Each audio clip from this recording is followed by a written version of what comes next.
Okay, so I apologize. I had to redo this video, so that's why this is already all done. So I'm going to kind of go through this a little faster. So you might have to stop and pause and do all that, okay?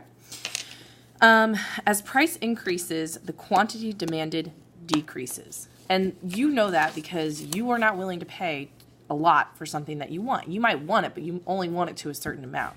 If it costs too much, you're not going to go for it. As the price decreases, the quantity demanded increases. So that's opposite of what we're talking about with supply again.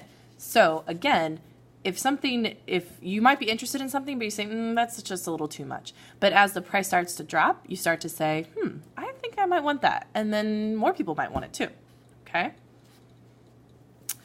So let's take a look at the demand table. You'll notice that it starts with 0 on the price and goes 1, 2, 3, 4. Except now with quantity, it actually starts at 20 and then goes 15, 10, 5, and 0. Okay? So let's pick some points here, and I already wrote mine out. So if the item is free, 20 people will be willing to take it. If the price is equal to 1, 15 people will be willing to buy it or will buy it or are willing to buy it. If the price is equal to $2, 10 people are willing to buy it. Okay? So again, now that we're talking about demand, we're talking about your wants, what you want. But it's at a certain price point. Okay? It's not just at a constant price point. It's what you want at a certain price point. How much people want at a certain price point. Okay? All right. So taking a look at the actual graph itself. It's the same. Okay? So prices here, quantities here are zero origin. Okay?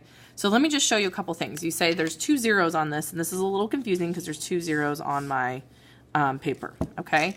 So this 0 is this 0 is this 0. Okay? So it's this 0 right here. All right? This point right here is that point. This pink right here, this pink up here, is that pink right there. Okay, is this pink over here. And I accidentally did a little, did orange over it. Okay? But it's that pink, it's the pink right there. Okay?